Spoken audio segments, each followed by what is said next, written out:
jamaah majelis taklim kita yang dimuliakan Allah Subhanahu wa taala.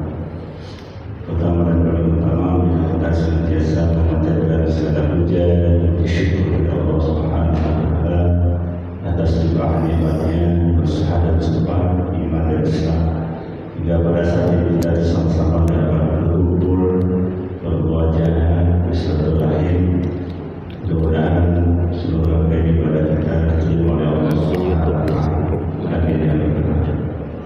Salawat dan salam semoga Allah Subhanahu wa taala senantiasa limpahkan kepada junjungan kita Rasul yang mulia Nabi Muhammad sallallahu alaihi wasallam dan para sahabat baginda.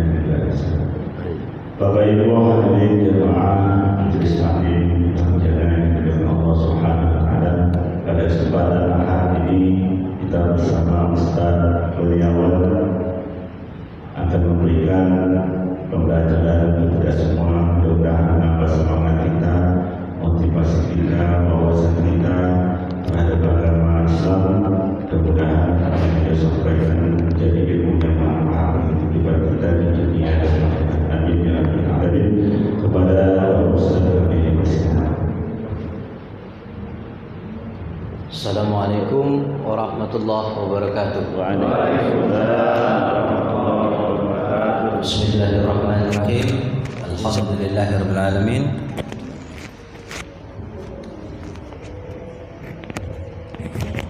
Wassalatu wassalamu ala sayyidina Rasulillah Sayyidina Muhammadin Abdillah wa ala alihi wasahbihi wa man tabi'ahu wa mawalah. Subhanaka la ilma lana illa ma 'allamtana innaka antal alimul hakim. Shadaqallahul azim. Memba'ad. Yang saya hormati ibu bapak jamaah majelis subuh yang insyaallah semuanya dimulakan Allah Subhanahu wa taala. Alhamdulillah dengan izin Allah kita dapat bersama-sama bertemu dan berkumpul di rumahnya yang mulia ini yang bernama Miftahul Jannah dalam rangka yaitu kuliah subuh rutin. Ada setiap bulan Pak ya? Siap. Ya, Tiap akhir bulan. ya, tiap akhir bulan. Nah, sampai-sampai Rasulullah berpesan kepada kita bahwa ciri-ciri orang munafik adalah dia tidak sanggup sholat isya dan tidak sanggup sholat subuh. Kenapa? Sholat isya kecapean, ketiduran. Tapi sholat subuh juga tidak sanggup untuk bangun. Maka sampai-sampai 2 rakaat sebelum subuh dan sholat subuh itu pahalanya dunia dan seisinya. Jadi Bill Gates, orang yang paling kaya di dunia pun masih kalah dengan kita. Kita dapat dunia dan seisinya, dia paling berapa triliun. Nah, karena hadis, maka masjid-masjid itu sepi, ya karena hadis. Mana dunia dan seisinya? Karena kita ini sering pengen dengan yang nyata. Dunia dan seisinya itu janjinya nanti karena hadis. Tapi kalau ketua masjid mengumumkan, bapak-bapak, ibu-ibu, siapa yang besok sholat subuh akan dapat minyak goreng, pasti jam 2 kalau banyak daftar. Itulah kita, manusia senang dengan yang dunia. Arti dunia itu adalah dekat, arti akhirat jauh, tujuannya akhir. Walal akhiratu khairul laka minal ula. Walal akhiratu khairu wa abqa. Itu di dalam Al-Qur'an, lebih baik dan lebih kekal. Tapi kata Quran apa? Bal tu'thirunal hayatad dunya. Manusia itu senang dengan yang dekat-dekat saja, tidak mau yang akhir. Maka di Indonesia jamaah yang paling banyak subuh di mana? Bukan di Aceh Serambi Mekah, bukan di Palembang Darussalam, bukan di Masjid Demak para wali, tapi di mana? Di Pulau Bali. Maka di Bali itu menurut penelitian sedikit-dikitnya jamaah sholat subuh itu 500 jamaah. Nah itu sholat subuh, apalagi sholat maghrib, sholat isya. Nah, kenapa begitu? Ya karena hadis dunia dan seisinya.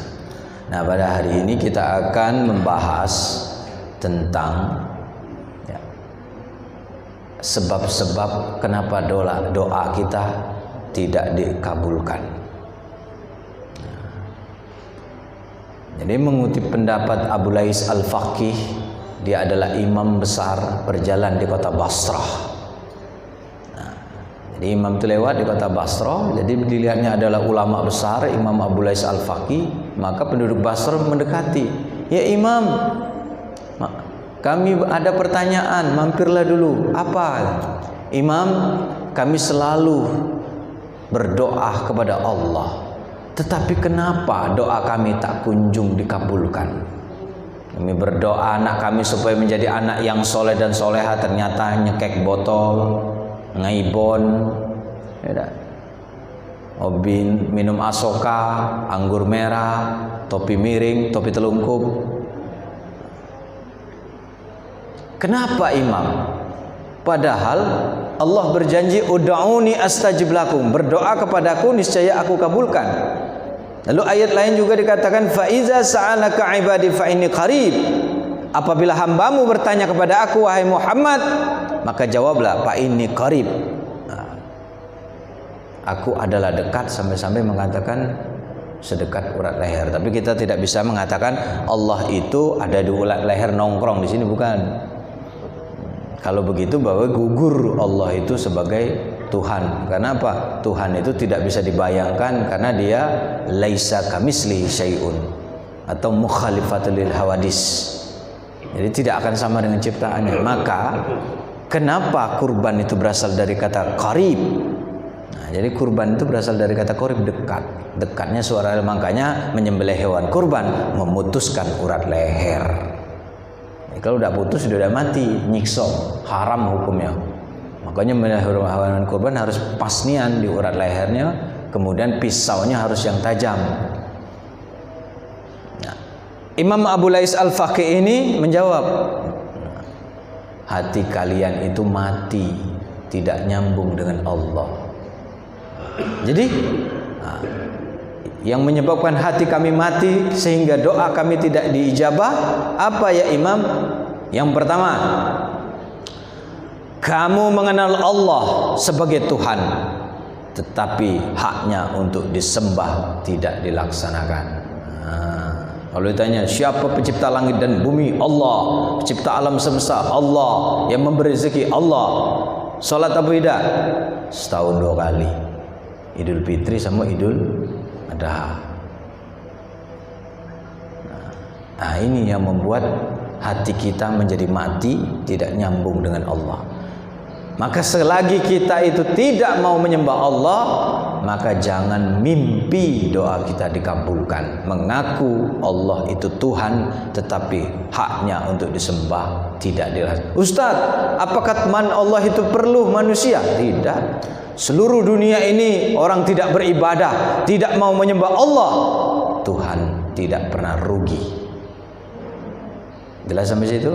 Nah, jadi yang butuh kita adalah Allah. Yang kita butuh sholat ini Allah. Sampai-sampai mengatakan Nabi, seandainya umatku tahu betapa pentingnya, manfaat tingginya manfaat sholat subuh, maka dia akan meraih sholat subuh sambil merangkak karena tidak bisa berjalan.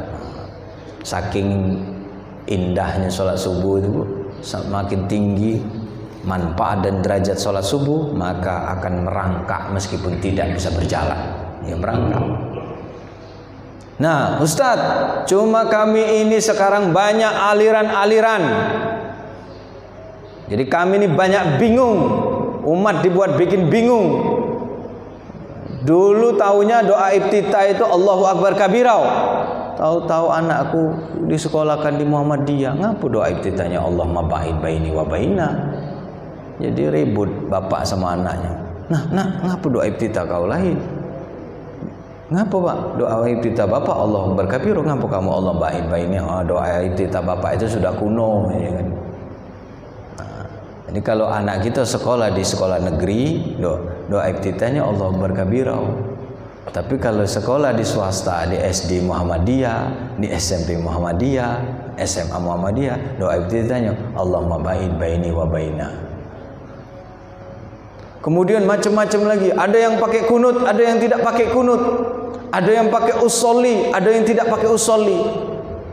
Itu saja kami bingung, Ustaz. Nah, hari ini insya Allah kalau memang subuh ini berlanjut, kita bahas sampai ke akar-akarnya. Setuju? Setuju dah? Kalau tidak setuju sudah aku nak balik. Nah, baik. Dulu mungkin waktu peringatan Isra dan Mi'raj sudah saya jelaskan, tapi karena peringatan itu sudah ada tanya jawab, jadi kadang-kadang masih kurang puas. Jadi itulah, kalau pengurus lagi yang lain kali siapkan whiteboard sama board marker. Sayang Pak, kalau ilmu saya ini tidak dimanfaatkan. Saya S1 dari Fakultas Dakwah tahun 2000, tahun 2004 ketuk palu skripsi. 2005 balik ke dusun, tidak boleh jadi imam. Kenapa? Bapak saya kafir.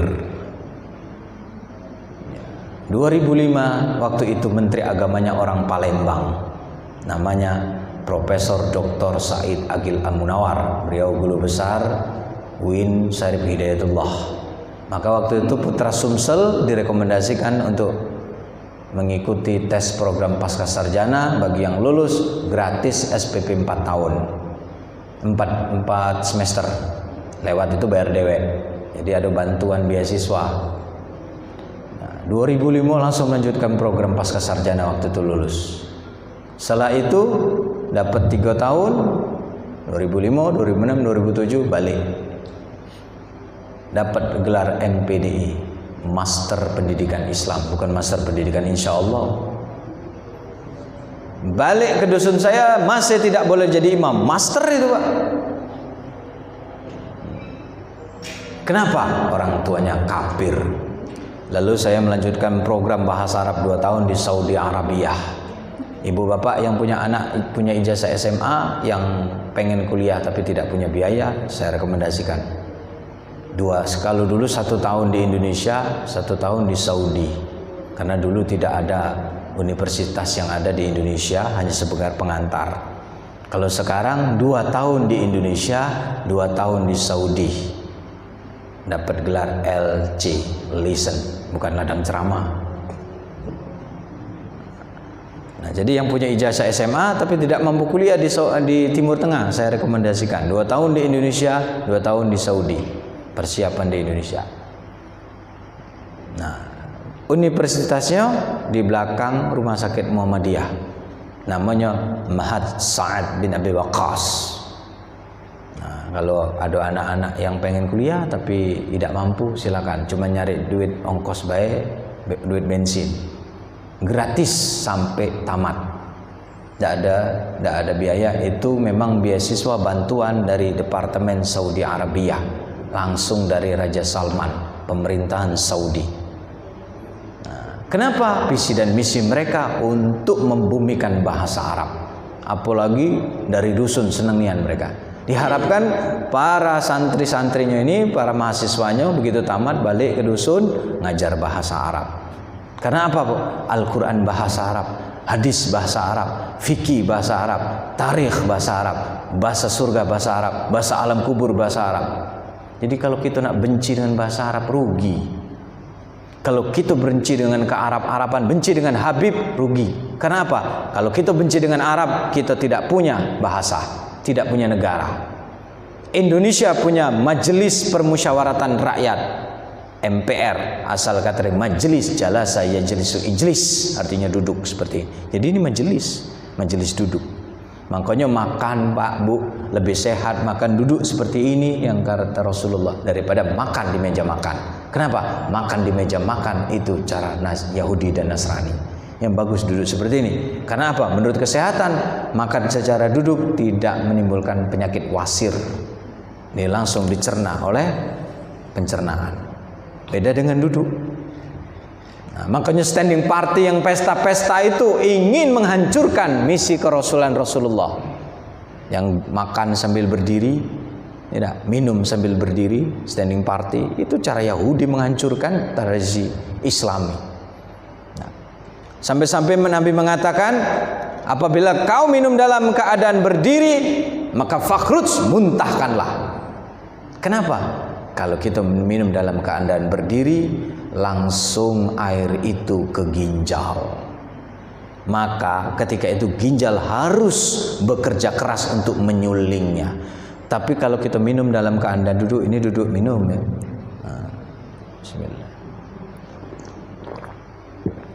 Nah, dipraktekkan dia minum, maka air akan langsung diserap oleh organ tubuh yang membutuhkan zat cair. Kita 80% dalam tubuh kita isinya adalah cairan. Nah, jadi Nabi itu dokter, tidak usah dibantah. Jelas Bu? Nah, balik ke tadi, kita mengaku mengenal Allah tetapi haknya untuk disembah tidak dilaksanakan. Baik, kita akan bahas hari ini masalah sholat. Jadi tidak usah lagi ngikuti Islam Nusantara. Tahu Islam Nusantara? Boleh sholat pakai bahasa masing-masing. Nah, kenapa? Tadi saya sengaja pakai surat Yusuf. Alif Lam Ra, tilka ayatul kitabil mubin, inna anzalnahu Qur'anan Arabiyyan la'allakum ta'qilun. Inna anzalna, sesungguhnya Al-Qur'an ini diturunkan ya, dengan bi'arabiyyin, dengan bahasa Arab, agar orang mau berpikir. Nah, itulah Bu, Pak, ibu saya sampai meninggal tidak bisa masuk Islam. Kenapa? Karena dia tidak suka dengan bahasa Arab. Ibu saya Kristen Protestan, makanya dia sampai meninggal tidak masuk Islam. Kenapa? Dia senang dengan Injil, karena Injil bahasa Indonesia, bukan bahasa Arab. Nah, jadi ibu-ibu, bapak-bapak yang sekarang sudah beriman, bersyukurlah. Karena apa? Al-Quran boleh diterjemahkan bahasa Indonesia, boleh terjemahkan bahasa Jerman, bahasa Inggris, bahasa Melayu, bahasa Palembang, tapi naskah aslinya tetap bahasa Arab. Makanya tidak boleh kita sholat diganti dengan bahasa Indonesia, tidak boleh. Ustadz, kalau berdoa bahasa Indonesia boleh tidak? Boleh, karena di luar sholat. Tapi kalau dalam sholat tidak boleh. Mentang-mentang guru bahasa Indonesia, takbir pakai bahasa Indonesia. Tuhan yang maha besar. Orang Padang tidak mau kalah. Oh, ada juga bisa kita bahasa Padang. Allah nan gadang. Orang Jawa tidak mau kalah. Gusti sing maha ageng, kata malaikat rancak bana. Orang Komering tidak mau kalah. Allah maha balap. Orang Sekayu tidak mau kalah. Tuhan Kak dia Tuhan yang maha besar. Yang orang Meranjat tidak mau kalah. Tuhan tak naruh kecil. Ya, aliran Islam Nusantara boleh bahasa pakai masing-masing. Jadi bingung malaikat yang orang ya.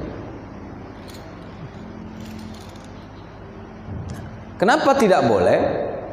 Karena apa? Kita tadi sholat subuh menyembah Allah Tuhan yang sama, menghadap kiblat arah yang sama, mengikuti cara Rasul yang sama, mengikuti gerakan yang sama. Kenapa? Tuhan kita sama. Nah, itulah Bu, Pak, kenapa saya itu masuk Islam? Karena apa? Seorang agama Buddha kalau dia sholat, sembahyang kalau bahasa dia, ketika dia di wihara, di depannya pasti ada patung Siddhartha Buddha Gautama. Orang Konghucu kalau dia sembahyang di kelenteng, di depannya pasti ada patung Dewi Kuan Im atau dewa penjaga pintu atau yang lainnya. Ya, orang Katolik ketika berdoa di depannya pasti ada patung Bunda Maria, yang kata kita Siti Maryam, dan Nabi Isa alaihissalam yang kata dia Yesus Kristus. Sepupu saya di Jambi yang dari bapak, kalau berdoa depan patung Bunda Maria nangis. Saya bilang, kenapa berdoa dengan ibunya? Katanya kalau berdoa dengan ibunya, nanti ibunya nyuruh anaknya. Ibunya Tuhan nyuruh anaknya Tuhan. Anaknya Tuhan pasti taat, tunduk patuh kepada ibunya Tuhan. Orang Hindu ketika dia berdoa, di depannya ada Trimurti, Dewa Brahma, Siwa, dan Wisnu. Makanya Dewa Siwa menjadi Mahadewa karena dia adalah dewa penghancur. Nah, di depannya pasti ada patung dewa. Agar apa? Agar bisa menyatu. Atau salah satunya. Orang Protestan kalau berdoa pasti ada salib. Makanya beda Protestan dengan Katolik. Kalau gereja ada patungnya Katolik. Tapi kalau Protestan hanya salibnya saja. Makanya dia pasti berdoa di depannya ada salib. Tapi kalau orang Islam ketika dia sholat, apakah di depan kita ada patung Nabi Adam? Ada tidak? Apakah di depan kita ada patung Nabi Muhammad? Apakah di depan kita ada patung Nabi Ibrahim? Apakah di depan kita ada patung Nabi Musa? Langsung wajjahtu wajhiya lilladzi fataras samawati wal ardh. Meskipun ada yang pakai Allah Maha Baik. Aku hadapkan wajahku kepada zat yang menciptakan langit dan bumi. Apakah itu Sang Yang Widi kata orang Hindu? Apakah itu Sang Yang Tunggal kata orang Buddha? Apakah itu Yesus Kristus Allah Bapa? Kalau dia menciptakan langit dan bumi, dialah Allah Azza wa Jalla. Jelas? Jelas? Nah, itu bedanya kenapa saya bisa masuk Islam. Islam membebaskan kita dari ketergantungan kepada benda. Ini tauhid. Jelas sampai situ? Nah, sekarang kita akan bahas. Ustadz, kalau sholat kenapa ada yang pakai usolli, ada yang tidak mau usolli? Nah, jadi Nabi itu sholat tidak pernah jadi makmum seumur hidup. Ketika sakit Abu Bakar disuruh menggantikan Nabi, Abu Bakar tidak mau. Kenapa? Itulah maksumnya Nabi. Karena apa? Maksumnya Nabi itu sudah pasti terbebas dari dosa besar dan tidak terbebas dari dosa kecil. Tidak berani menggantikan Nabi. Maka Nabi waktu itu sholat dalam keadaan duduk. Maka keluarlah fikih cara sholat dalam keadaan sakit. Itulah hikmahnya ya. Jadi jangan protes. Iya, Nabi itu ngapa punya satu sisi dia punya dengan Khadijah. Satu sisi Nabi itu monogami, di satu sisi Nabi berpoligami. Satu sisi Nabi dapat istri janda umur 40 tahun. Satu sisi dia dapat istri gadis umur 9 tahun. Karena apa? Bingung Pak kakek. Kalau Nabi tidak dapat janda, mana bapak-bapak yang dapat janda? Bagaimana caranya punya istri janda? Kalau Nabi tidak dapat gadis, bagaimana cara istri kalau yang dapat gadis? Nah, jadi sudah ada tuntunan Islam sudah lengkap, tidak usah diprotes. Nah, ketika Nabi jadi imam, yang lihat dari belakang. Jadi Nabi kan jadi imam di sini. Sahabat itu ketika sholat kan lihatnya dari belakang begini. Tidak mungkin Nabi dari sini dia begini. Pakai usolli apa tidak? Kan tidak mungkin. Melihatnya dari belakang. Nah, pakai usolli atau tidak belum pernah ada riwayatnya. Belum ada hadisnya Rasulullah itu pakai usolli atau tidak pakai usolli. Nah, oleh sebab itu disikapilah oleh para ulama. Ustadz, kenapa kita tidak pakai pendapat langsung Nabi? Kenapa mengikuti para ulama? Kita tidak sanggup. Karena apa? Kita tidak hidup di zaman Nabi. Makanya kita butuh sahabat, butuh tabi'in terus sampai ke Imam Malik, Imam Ahmad bin Hambal, Imam Syafi'i, Imam Bukhari terus sampai ke kita. Kita tidak sanggup. kenapa? Mahan kita jelas dari Allah, malaikat Jibril, Nabi Muhammad, sahabat, tabi'in sampailah ke kita. Jadi kalau kita tidak perlu pendapat ulama, emang kita siapa? Jelas sampai situ. Nah, makanya disikapi oleh para ulama. Kata Imam Syafi'i, at-talaffuz bin niyat mustahab. Nah, jadi kata Imam Syafi'i, melafazkan niat mustahab. Arti mustahab itu sunnah muakkadah sampai mendekati wajib. Nah, jadi bapak-bapak yang pakai usolli fardus subhi ra'ataini mustaqbilal kiblati adaan makmuman atau imaman lillahi ta'ala Allahu Akbar, itu menurut Imam Syafi'i. Ustaz, ngapa pakai mustaqbilal kiblati? Kita kan sudah menghadap kiblat. Takutnya kiblat kita salah. Ada pertanyaan, ternyata benar kiblat kita sudah berubah sampai 30 derajat.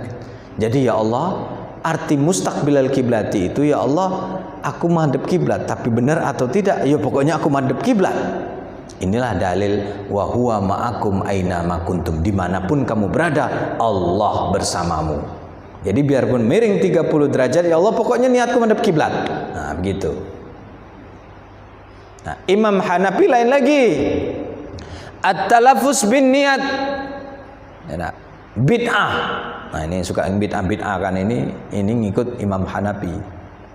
Apa bid'ah? Mengada-ngada yang belum ada contohnya. Karena Nabi tidak pakai usolli, ngapa kau nak pakai usolli? Nah, jelas? Nah, illa kata Imam Syafi'i li daf'il waswasa, kecuali untuk mengangkat penyakit waswas. Bapak-bapak tahu penyakit waswas? Ibu-ibu tahu penyakit waswas? Nak sholat tuh, aduh yang Allah, belum. Allah, belum. Itu penyakit waswas. Aku nak sholat sunnah, aku nak sholat wajib. Nak 3 rakaat, 2 rakaat, apa 4 rakaat. Nah itu penyakit waswas. Allahu Akbar, sami Allah, salam kanan, salam kiri. Tadi 3 apa 2 ya? Pernah tak? Nah itu penyakit waswas. Tadi 3 rakaat apa 2 rakaat ya? Ujung-ujung ditambahi lagi si rakaat. Itu penyakit waswas. Imam Malik lain lagi, dan kita tidak bisa menyalahkan dia. Karena apa? Imam Syafi'i pun berguru dengan Imam Malik. Kata Imam Malik, at-talaffuz biniyat laisa bil masyru'. Melafazkan niat tidak disyariatkan. Jadi Imam Malik kalau sholat langsung dia niat dalam hati baik, mulai dari wudhu dia sudah niat bahwa aku nak sholat subuh 2 rakaat menghadap kiblat, kata. Jadi dia pakai tidak niat dalam hati baik, ya Allah aku nak sholat subuh 2 rakaat, menjadi makmum menghadap kiblat. Allahu Akbar. Selesai. Jadi bagi yang tidak mau mengucapkan niat, Allah Maha tahu, itu mengikuti mazhab Imam Malik. Jadi melafazkan niat boleh, tidak melafazkan niat boleh, melafazkan niat untuk memantapkan hati agar tidak kena penyakit waswas boleh. Ustaz, aku tidak pernah. Jangan sombong, Pak. Karena ya, guru besar kami, Profesor Doktor, tidak usah saya sebutkan, dia pernah mengimami sholat Jumat. Begitu 2 rakaat harusnya tahiyat akhir, dia naik lagi. Profesor ilmu tafsir, bukunya tentang tafsir kepatuhan terhadap Allah. Profesor tuh masih salah.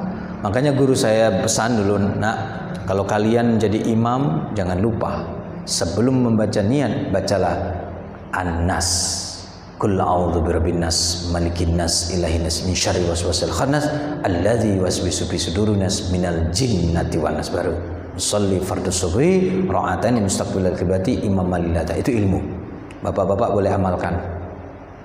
Saya tidak mau menyembunyikan ilmu. Jadi alhamdulillah saya tidak pernah kelebihan atau ayatnya salah. Karena apa? Kita minta perlindungan kepada Qul a'udzu birabbin nas, Tuhannya manusia, rajanya manusia, dari kejahatan setan, jin dan manusia. Jelas sampai situ? Nah, Ustaz, apa bisa manusia ganggu? Bisa baik. Kita lagi sholat, anak-anak lari-lari, jerit-jerit, lupa konsentrasi. Kita lagi sholat, mic-nya hilang konsentrasi. Itu kan gangguan dari manusia. Karena apa? Tidak menyiapkan sound system yang bagus.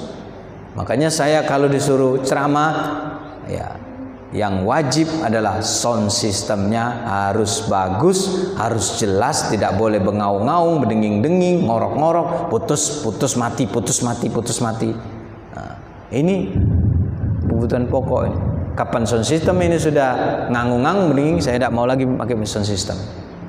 Ya, biasanya saya kalau ceramah jauh-jauh bawa sound system sendiri, karena saya tidak percaya dengan sound system masjid. Seumur hidup saya dakwah dari 2004 sampai sekarang, sound system masjid tidak ada yang layak, masih bisa dihitung yang jelas. Selesai sampai situ. Jadi tidak usah lagi Pak bebala antara usoli dengan tidak usoli. Sudah jelas ya? Nah, selesai masalah niat. Baik, sekarang takbir. Takbir itu cuma 2 riwayat, tidak usah nambah-nambah. Nabi takbir mangkibaihi, sama huzunaihi, sebatas bahu dan daun telinga. Bapak-bapak sebatas telinga boleh, ibu-ibu bahu saja. Tidak usah tinggi-tinggi kalau ibu. Takutnya tekungnya lobok, enggak, kipas angin besar begitu main ini terbang. Bapak-bapak boleh sampai daun telinga. Tidak usah nambah-nambah, tidak usah Allahu Akbar diputar-putarnya. Ada yang Allahu Akbar, ada lagi Allahu Akbar, ditarik sini, macam-macam. Ada yang Allahu Akbar, rupanya setruk tangannya. Jadi tidak usah nambah, cukup sebatas bahu dan daun telinga. Takbir boleh pendek, boleh panjang. Kenapa Mekah itu panjang? Allahu Akbar. Dia bermazhab Hanafi dan Hambali. Kalau di Madinah agak pendek. Allahu Akbar. Jadi boleh pendek, boleh panjang. Makanya kalau Hanafi dan Hambali niatnya waktu takbir. Aku niat sholat subuh 2 rakaat karena Allah Ta'ala tarik. Allah. Niatnya dia pas takbir. Jelas sampai situ? Nah, jadi tidak usah lagi macam-macam. Ada yang main ini. Tidak usah nambah-nambah.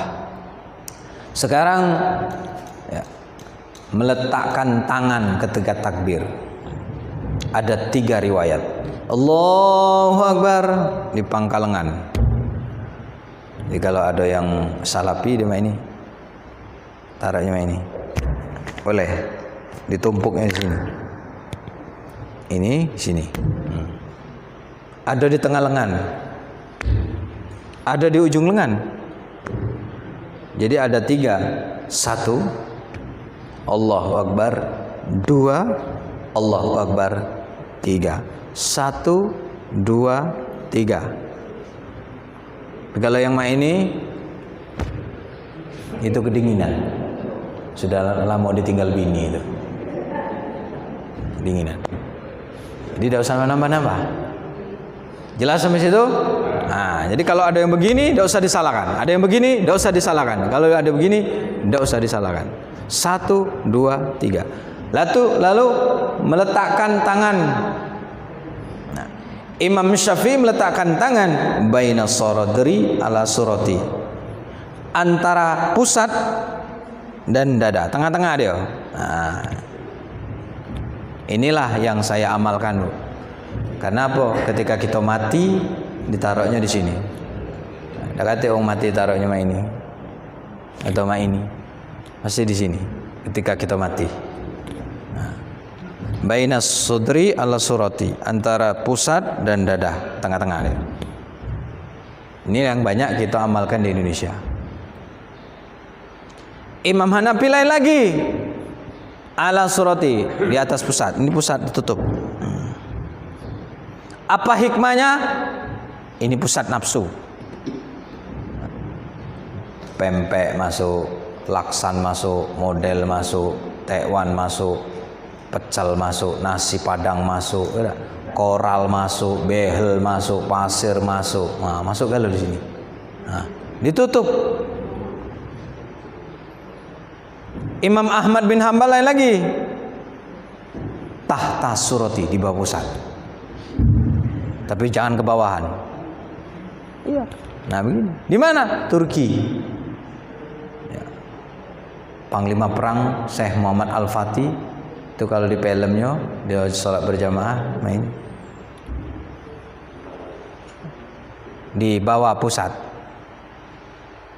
Nah, Syekh Nasruddin Al-Albani dalam kitabnya Sifat Sholat Nabi, di mana? Ala sodri, di atas dada. Ini dada. Nah, makanya yang salafi Wahabi rata-rata kan Allah bertariknya main ini, nyit, taruhnya main ini.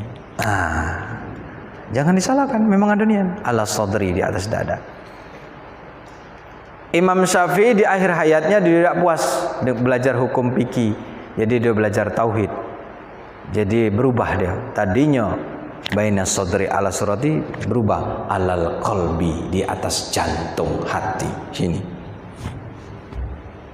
Apa filosofinya? Orang tasawuf dia sholat sambil ngerasa ke detak jantung, dak dak dak sini.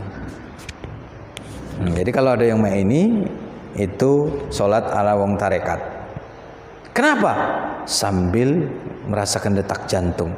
Ya Allah, seandainya detak jantungku ini berhenti 5 detik saja, pasti aku mati ya Allah. Agar apa? Agar timbul khusyuknya. Imam Malik tidak bersedekap. Allahu Akbar. Alhamdulillahi Rabbil Alamin Ar-Rahmanir Rahim Maliki Yaumiddin. Jadi kalau ada yang upacara wong berdoa sama ini, dia tetap main ini. Itulah mazhabnya Imam Malik. Tidak bersedekap. Di mana ini? Di Maroko. Tempat Ustadz Somad belajar hadis di Maroko, di Darul Hadis. Di sana mazhab Imam Malik begini. Di Madinah, karena Imam Malik dari lahir sampai meninggal tidak kemana-mana di Madinah. Ada yang mengatakan tangan dia itu sakit karena pernah disiksa, karena berani menyatakan hak itu hak, batil itu batil, sehingga dia tidak bersedekap begini. Kita hitung 1, 2, 3, 4, 5, 6. Keenam ini Bapak akan lihat ketika haji dan umroh. Jadi kalau kita naik haji atau umroh, tidak usah usil dengan amalan wong di sana. Karena orang Indonesia itu paling sopan. Kita nak lewat bae di tengah jamaah, ini misi. Kalau di sana tidak. Kawan aku ada, dia tuh lagi umroh waktu sama-sama belajar di Saudi. Waktu sujud terang ya, begitu bangun nah ngapu gelap. Rupanya dia dilangkai wong yang tingginya 4 meter, di bawah rok wong dilangkai. Nggak tahu celana apa tidak aja. Bertanya, nah kau jadi di bawah rok dia? Ih kurang ajar nih, dia ngelangkai aku ngapu gelap. Nah celana apa dia? Nah nggak tahu aja dia. Iya.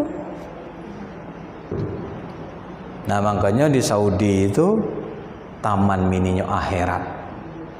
Jadi kalau bapak-bapak naik haji, ibu-ibu naik haji, jangan pakai duit korupsi. Ditunjuk oleh Allah di situ. Ustaz tuh koruptor tidak galak cerita baik dia. Karena Islam agama yang baik dan hanya menerima yang baik-baik. Aku khawatir kalau duit korupsi pakai haji, ya, banyak yang pas melontar jumroh ngelontari iblis, setan. Wah, dilempar jumlah, akoba, usto, aula di. Pas melempar, kerikilnya balik lagi, kelatup. Nah, ngapa balik lagi? Lempar lagi, balik lagi. Kata setan, sama-sama setan, tidak usah saling lempar aja kan.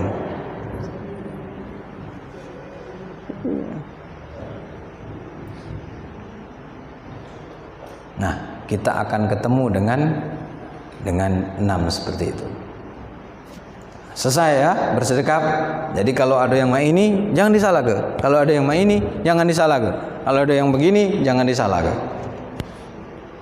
Karena Islam itu masuk dalam keadaan asing, maka pulang nanti dalam keadaan asing.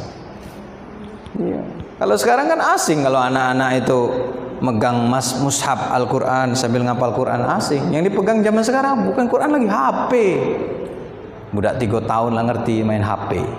Kalau dulu kita ngaji megang Al-Quran bangga, meskipun ngajinya belum sampai Al-Quran, bangga, sudah Quran, padahal belum nyampe Quran, masih turutan, kalau dulu belum ada Iqra. Kalau sekarang bangga megang HP. Ustadz kalau tidak pakai HP kuno, kampungan, tidak. Kapan minta nomor telepon, Ustadz ini nomor WA juga ya. Jadi kalau kita tidak bawa WA lah ketinggalan. Nak ngirim daftar jadwal khutbah pakai WA, ya, jadwal kuliah subuh pakai WA, itu Ustadz nih. Jadi kalau Ustadz tidak pakai WA lah ketinggalan. Kalau cuma HP cepet, ya. Lanjut. Sekarang membaca Al-Fatihah. Nah, Imam Syafi'i Al-Fatihah bismillahnya dijaharkan. Karena menurut Imam Syafi'i bismillah dalam Al-Fatihah adalah ayat. Allahu Akbar. Bismillahirrahmanirrahim. Alhamdulillahi Rabbil Alamin. Sampai amin. Nah, dijaharkan. Imam Hanafi dan Imam Ahmad bin Hambal bismillahnya disirkan. Allahu Akbar. Bismillahirrahmanirrahim. Alhamdulillahi Rabbil Alamin. Ar-Rahmanir-Rahim. Maliki Yaumiddin. Imam Malik lain lagi tanpa bismillah sama sekali. Allahu Akbar. Alhamdulillahi Rabbil Alamin. Ar-Rahmanir-Rahim. Maliki Yaumiddin. Nah, mereka punya alasan masing-masing. Kenapa Imam Malik tak pakai bismillah? Karena bismillah dalam Al-Quran kata dia cuma satu. Innahu min Sulaimana wa innahu bismillahirrahmanirrahim. Bismillah di Al-Fatihah katanya bukan ayat. Ustadz, kenapa ketika dari surat ke surat kok ada bismillah? Dari Al-Fatihah ke Al-Baqarah ada bismillah, Al-Baqarah ke Al-Imran ada bismillah. Ada tak? Ada tak? Pokoknya ngomong ado biar benda jenguk Quran. Nah, bismillah dalam Al-Quran kata Imam Malik itu murni ijtihad Utsman bin Affan, bukan Rasulullah. Karena di zaman Rasulullah Al-Quran tidak dicetak seperti ini. Pakai catatan sahifah. Ada yang di daun, ada di batu, ada di kulit binatang. Dikumpulkanlah di zaman Utsman bin Affan, dijadikanlah baru jadi dicetak itu di zaman Utsman bin Affan. Makanya mushaf gitu, mushaf Utsmaniyah. Jelas? Nah, jadi silakan. Jadi bapak-bapak kalau ada imam yang bismillahnya Bismillahirrahmanirrahim, jangan disalahkan. Makanya saya bismillah Al-Fatihah saya jaharkan tadi. Allahu Akbar. Bismillahirrahmanirrahim. Alhamdulillahi Rabbil Alamin. Tapi waladhdallin. Amin. Saya berhenti dulu karena di sini banyak bermazhab Syafi'i. Saya berhenti dulu karena apa? Di belakang ada yang baca Al-Fatihah. Ada tak? Ada tak? Waktu waladhdallin saya diamkan dulu karena di belakang masih ada yang baca Al-Fatihah. Bismillahirrahmanirrahim. Alhamdulillahirabbil alamin. Arrahmanirrahim. Maliki yaumiddin. Iyyaka na'budu wa iyyaka nasta'in. Kalau Imam Syafi'i di belakang makmum harus membaca Al-Fatihah karena Al-Fatihah adalah rukun sholat. Tapi Imam Ahmad bin Hambal lain lagi dengan Hanafi. Imam Malik lain lagi. Imam Malik tidak perlu makmum pakai baca bismillah Al-Fatihah lagi. Kenapa? Karena bacaan imam otomatis bacaan makmum. Apa dalilnya? Punya dalil sendiri Imam Malik. Buktinya ketika kita jadi masbuk, tahu masuk makmum terlambat. Ketika imam Allahu Akbar ruku, kita ngelihat langsung duduk juga, langsung nyusul ruku, maka sudah dapat 1 rakaat meskipun kita belum membaca Al-Fatihah.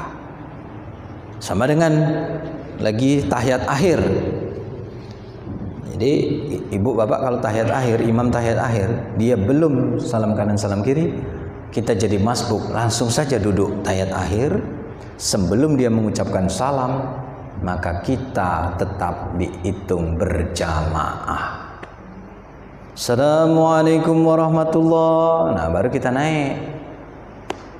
Karena apa? Ada riwayat ketika Rasulullah mau noleh ke kanan, ditahan muka Rasulullah pakai sayap malaikat Jibril. Ba'da Khalil Muhammad, tunggu. Baru ada yang duduk. Sebelum mengucapkan salam, maka kita dapat hitungan berjamaah. Sama dengan pas ruku. Waktu Nabi nak naik, ditahan oleh malaikat Jibril. Tunggu Muhammad, ada yang masbuk. Jadi makanya kita imam ruku langsung ruku. dapat 1 rakaat meskipun belum sempat membaca Al-Fatihah. Itulah argumen Imam Malik. Kalau Imam Syafi'i harus waladhdallin. Nah, kenapa saya tidak pakai bismillah jahar? Saya takut ganggu karena suara saya melengking. Nanti waladhdallin amin. Saya bismillahnya kecil. Bismillahirrahmanirrahim. Karena saya takut mengganggu konsentrasi yang baca. Lagi baca Al-Fatihah, Bismillahirrahmanirrahim, Alhamdulillahirabbil alamin, Bismillahirrahmanirrahim. Dengar suaraku melengking, lupa. Makanya saya ketika di Al-Fatihah ke surat pendek, Bismillah saya jaharkan. Jadi bapak-bapak bertanya, ngapa Ustaz Al-Fatihahnya Bismillahnya kuat, ayat pendeknya Bismillah dikit? Itu argumen saya. Jelas sampai situ? Jelas? Selesai. Sampai jam berapa gitu Pak? Ini jam berapa? Hah? Kok terserah? Hari Minggu ini, kalau nak kondangan kayak. Tapi dah bapak-bapak ya, kita sampai mana? Dah usah banyak-banyak, daripada bapak dah kuat kaget dapatnya kan. Nah, dikit-dikit kita selesai ke, nanti sambung lagi di subuh yang akan datang. Jangan sampai aku kesini dah dapat oleh-oleh bapak. Sayang ilmu aku. Sampai ke Saudi, sampai belajar, tapi bapak-bapak dah dapat ilmu. Selesai. Nah, sekarang ruku. Ruku itu ada 3 riwayat. Saudara kita yang Muhammadiyah pakai riwayat yang Subhanarabbil azim, Subhanarabbil azim, Subhanarabbil azim tanpa wa bihamdi. Yang NU Subhanarabbil azim wa bihamdi, Subhanarabbil azim wa bihamdi, Subhanarabbil azim wa bihamdi. Yang tidak NU, tidak Muhammadiyah, Subuhun kudus Rabbuna wa rabbul malaikat warun, Subuhun kudus Rabbuna wa rabbul malaikat warun. Ketika ruku ini harus sama. Kalau ditaruh mangkok isi banyu tidak tumpah. Nah, tidak boleh begini, Pak. Tidak boleh juga begini. Tidak boleh terlalu nunduk seperti sapi makan rumput, dan tidak boleh terlalu menongak seperti kuda jantan melihat kuda betina. Ngeragas. Tidak boleh. Jadi gini, lurus. Nah, selesai. Sami Allahu liman hamidah. Hamidahnya tidak boleh panjang. Ada Sami Allahu liman hamidah. Salah. Rupanya bininya nama Hamidah, dia manggil Hamidah. Tidak boleh. Ada imam tuh Hamidahnya panjang. Ada 2 riwayat, ada yang Rabbana walakal hamd, ada yang Rabbana lakal hamd. Ujungnya sama, mil'u samawati wa mil'u ardi wa mil'u masyriq. Kalau di Makkah kan dikuatkan ya. Sami Allahu liman hamidah. Langsung bilangnya Rabbana walakal hamd. Mil'u samawati wa mil'u ardi wa mil'u masyriq min syai'in ba'd. Jelas sampai situ? Nah, makanya ada yang begini. Kalau Imam Syafi'i pas Rabbana walakal ham begini dia. Makanya dia ada doa kunut. Kalau yang tidak pakai doa kunut, cuma main ini Rabbana walakal ham, dah main ini lagi. Atau Rabbana walakal ham, begini lagi. Atau Rabbana walakal ham. Karena itu doa, makanya begini. Jelas? Nah, sekarang sujud. Ada yang pakai lutut dulu turun, ada yang pakai tangan dulu turun, baru lutut. Ada yang pakai lutut dulu turun, ada yang pakai tangan dulu turun, ada yang tidak pakai kedua-duanya. Kepala dulu nyongkur, baru tangan. Nah, boleh pakai lutut dulu, boleh tangan dulu. Kalau tangannya bermasalah, lutut dulu. Kalau lututnya bermasalah, tangan dulu. Kalau dua-duanya bermasalah, kepala dulu nyungkur. Jelas sampai situ? Nah, sekarang sujud cara Nabi. Nah, boleh dilaksanakan kalau kita sholat dewean atau menjadi imam. Kenapa? Imam tempatnya besar. Atau dewean bisa di sudut sana di sini. Tapi kalau kita jadi makmum, sujud cara Nabi, jamaah kawan kita yang kanan kiri bingung. Dia sujudnya mah ini.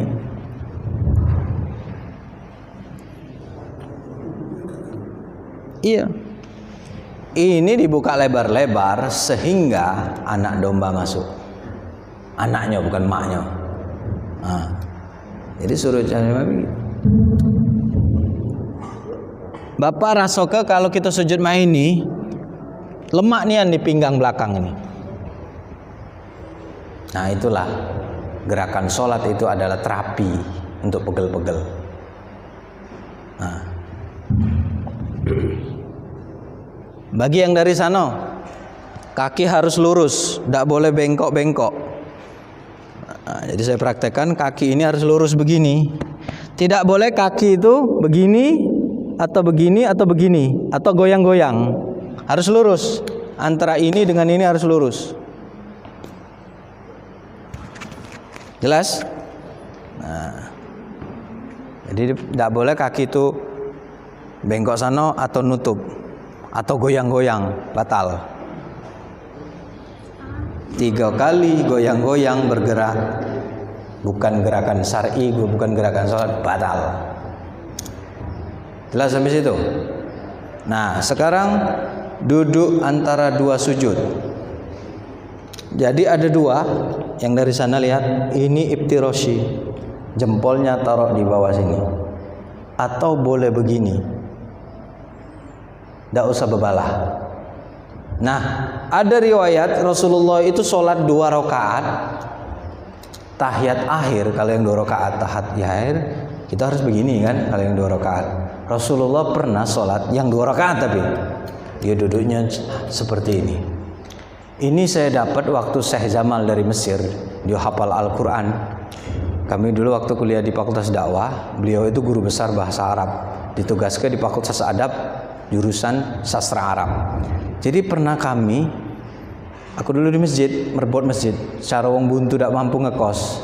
Jadi kami minta dia jadi imam. Ternyata dia sholat Jumat, dia tahiyat akhirnya Pak tidak maini Pak.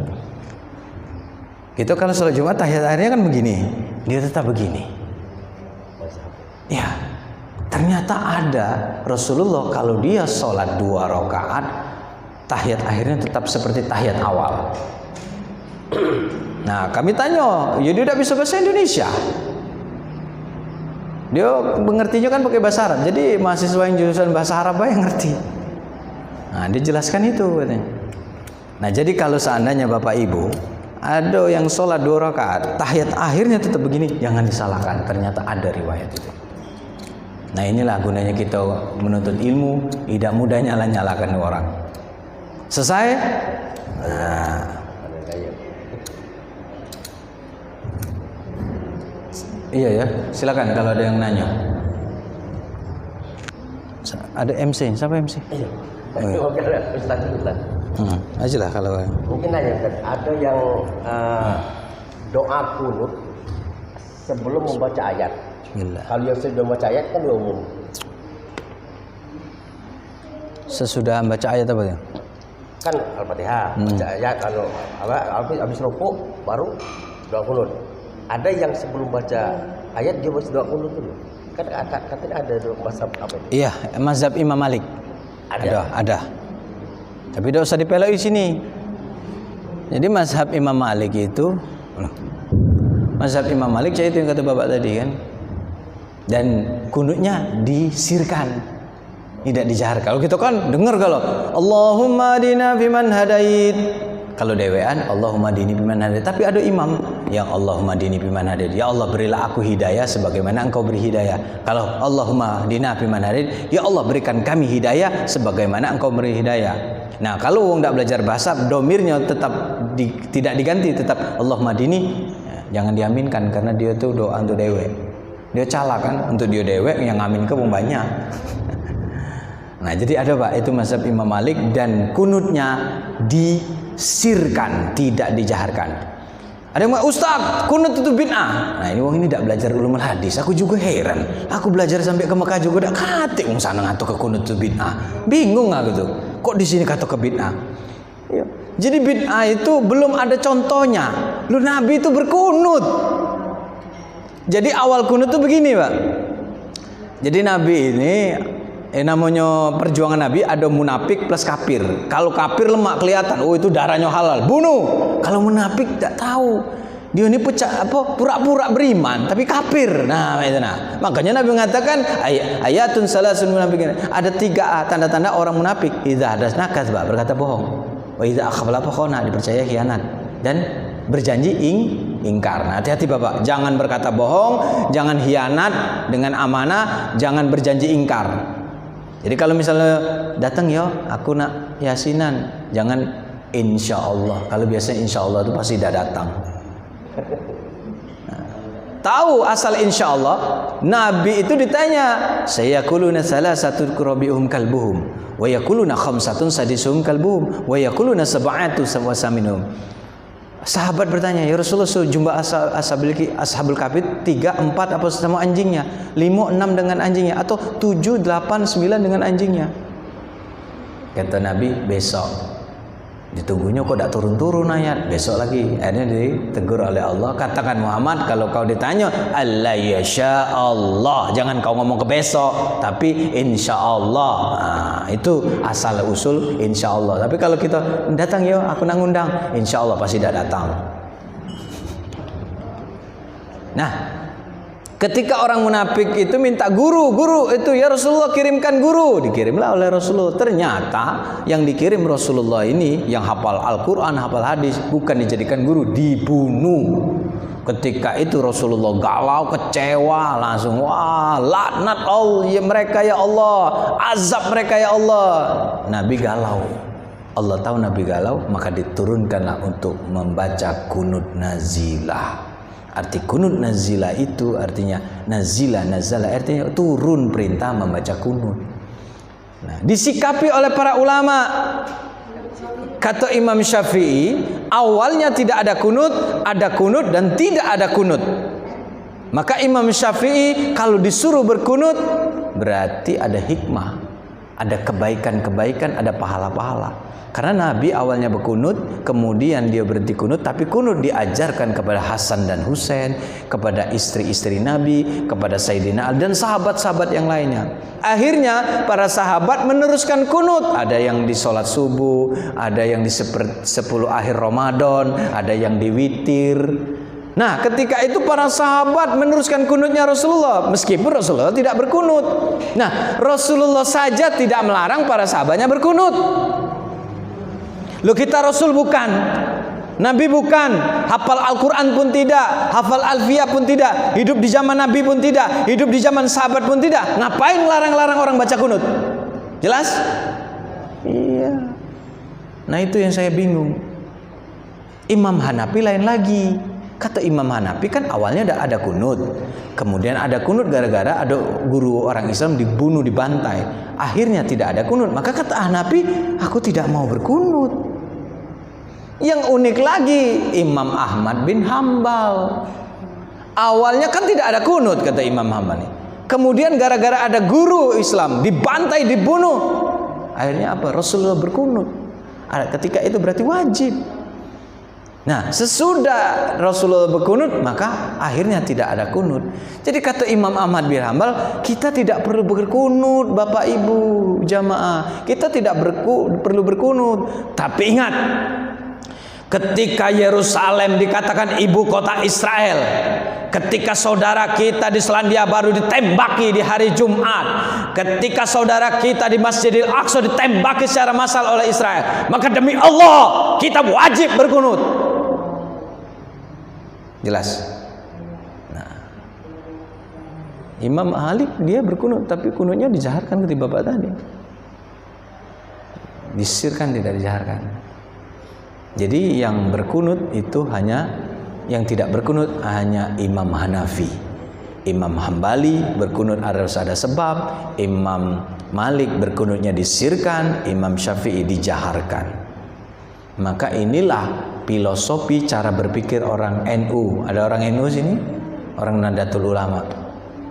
Jadi dia mengatakan begini, jangankan 1 bulan Rasulullah berkunut, ya, 1 kali Rasulullah berkunut seumur hidup, maka demi Allah kami akan berkunut sampai yaumil kiamah. Itu fanatiknya orang NU. Maka Imam Nawawi mengomentari, ini Imam Nawawi itu muridnya Imam Syafi'i. Nah, Imam Syafi'i karena Rasulullah berkunut sampai sebulan, jangankan sebulan satu kali saja, maka akan berkunut sampai yaumil qiyamah. Maka Imam Syafi'i berkunut sampai mati karena setia kepada Rasulullah. Makanya yang tidak mau berkunut, tidak usah nyalakan yang berkunut. Nah, kepalang Bapak ini bertanya tentang kunut. Oke Pak ya? Nah, jadi terkadang dalam sholat pun kita perlu berijtihad. Oh begini. Jadi jangan ngikuti nafsu. Makanya kita butuh pendapat ulama tadi. Oh Imam Hanafi wajar dia tidak mau berkunut karena Rasulullah akhirnya tidak berkunut.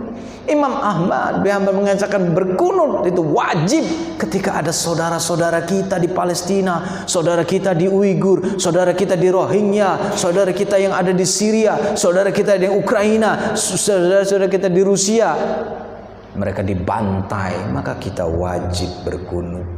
Itulah ikatan batin kita sesama muslim. Karena apa? Innamal mu'minuna ikhwah. Setiap saudara kita yang mukmin, ketika kita mendengar dia berasyhadu alla ilaha illallah wa asyhadu anna muhammadar rasulullah, itulah saudara kita. Meskipun dia botak seperti Deddy Kombuzer, kalau dia bersyahadat, itu saudara kita, peluk dia. Meskipun dia Cina, bos Jaya Raja Elektronik, meskipun dia Cina, tapi dia berasyhadu alla ilaha di Masjid Agung, disaksikan oleh gubernur, maka dia adalah saudara kita. Tapi mereka yang memang saudara kita, mengalir darahnya kepada kita, tapi dia tidak bersyahadat, maka bukan saudara kita. Oke, silakan kalau ada lagi yang masih mau dipertanyakan.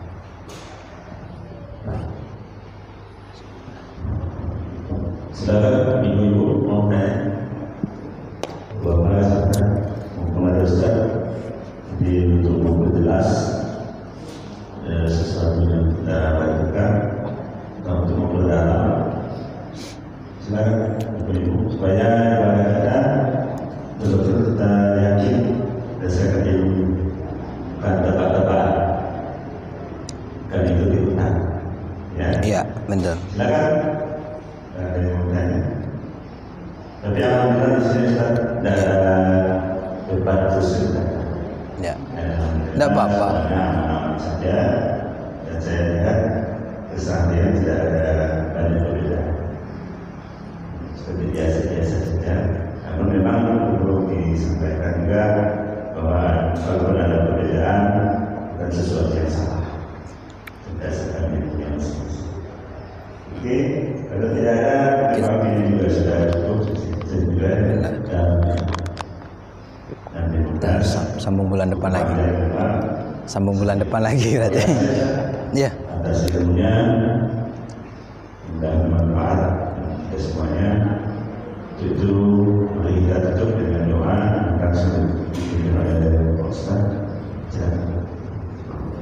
Baik, mari kita sama-sama berdoa. Mudah-mudahan ilmu yang kita terima ini bermanfaat, langsung tercurah rahmat dari langit. Amin. Penganut Konghucu bangga dengan Gong Sipacai, umat Buddha bangga dengan Namo Buddhaya, umat Hindu bangga dengan Swastiastu, umat Nasrani bangga dengan Haleluya. Itulah kita, Indonesia satu nusa, satu bangsa, satu bahasa, dan kita tidak pernah merasa terganggu dengan kehadiran mereka. Kita umat Islam harus bangga punya milik kita sendiri, yaitu kalimat La ilaha illallah Muhammadur Rasulullah. Kalimat tahlil, bukan kalimat bid'ah, bukan kalimat anti NKRI, bukan anti Sumpah Pemuda, bukan anti Bhinneka Tunggal Ika. Sebagaimana pesan Rasulullah, siapa yang melafazkan La ilaha illallah Muhammadur Rasulullah fil akhir hayati, di akhir hayatnya, maka dia dakhalal jannah, masuk surga. Amin. Nah, di akhir doa nanti kita kumandangkan kalimat tauhid ini secara bersama-sama sebagai ikatan temperar kita sebagai muslim. Na'udzubillahi minasyaitonirrajim. Bismillahirrahmanirrahim. Alhamdulillahirabbil alamin hamdan syakiran hamdan na'imin hamdan yu'minu ma huwa bi mazida. Ya rabbana lakal hamdu kama yanbaghi li jalali wajhikal karim wa 'azimi sultanik. Allahumma shalli wa sallim ala sayyidina Muhammad wa ala ali sayyidina Muhammad sayyidil awwal akhirin wa sallim warḍa an kulli sahabati Rasulillah ajma'in. Ya Allah, dengan sepenuh perasaan dan pengharapan, dengan segala kerendahan dan kelemahan fil yaumil ahad yang berbarokah ini, ya Allah, kami bermunajat bermohon kehadirat-Mu. Ramadan telah meninggalkan kami, ya Allah. Kalau di dalam perjalanan hidup kami sebagai hamba-Mu, ya Rabb, lebih banyak marah kami daripada sabar kami, lebih banyak lalai kami daripada ingat kami kepadamu, lebih banyak keluhan kami daripada syukur kami kepadamu, lebih banyak serakah dan tomak kami terhadap dunia ini daripada qanaah kami terhadap nikmat-Mu, lebih banyak iri dengki riak kami, sum'ah kami dan penyakit hati kami.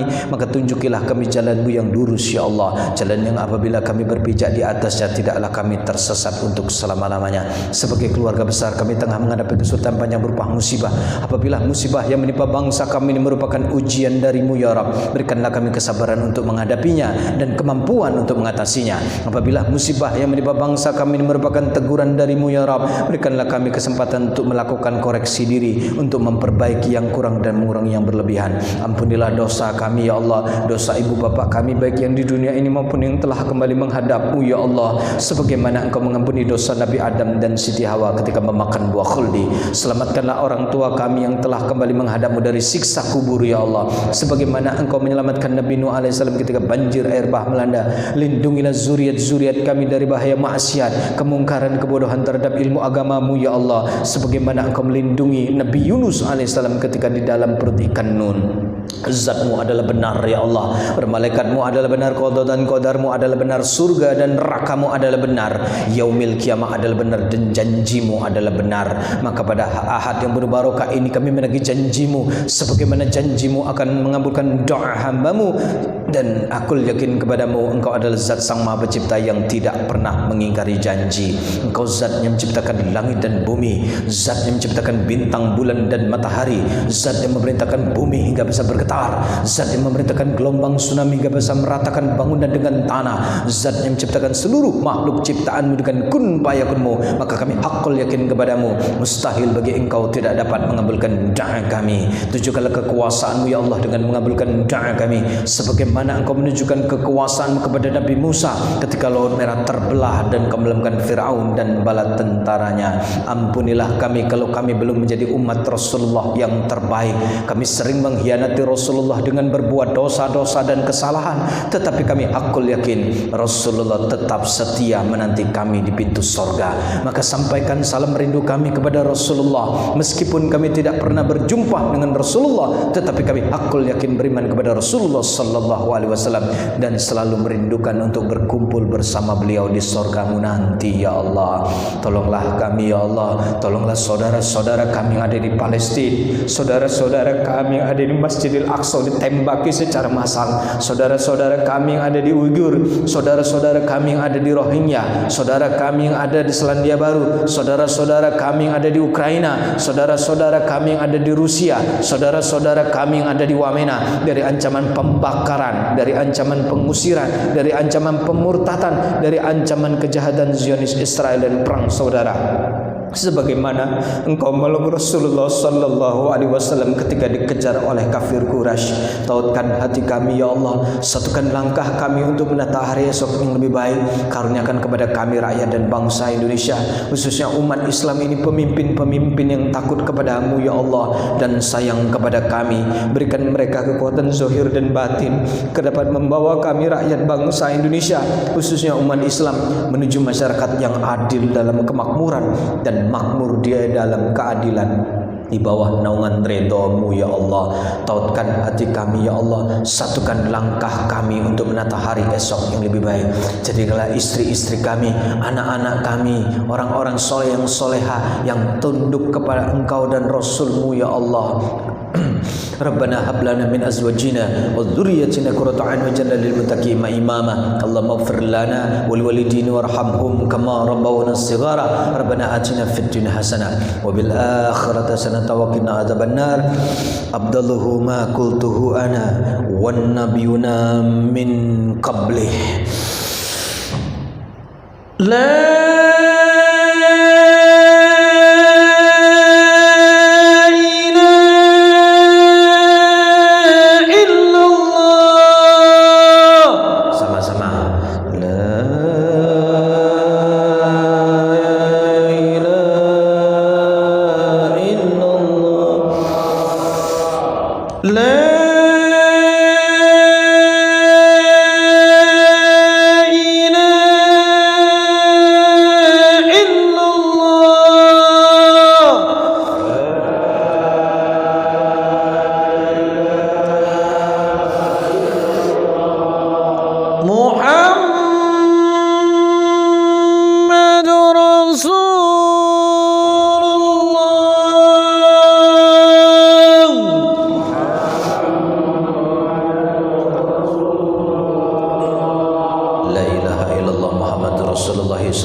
al-Fatihah wa biha nabathu insyaallah ta'ala minal aminin wa sallallahu ala khairi khalqi nafsi sayyidina wa nabiyina wa syafi'ina wa tuqrina wa maulana Muhammadin sallallahu alaihi wasallam ifadlik subhana rabbika rabbil izzati amma yasifun wa salamun alal mursalin walhamdulillahi rabbil alamin wa ma asabaka min hasanatin faminallah wa ma asabaka min sayyi'atin faman nafsik. Apabila yang saya katakan adalah benar, maka kebenaran datangnya dari Allah, dan apabila yang saya katakan adalah salah, maka kesalahan itu dari saya sendiri. Terima kasih atas segala perhatian. Mohon maaf atas segala kekurangan kepada Allah. Kami mohon ampun.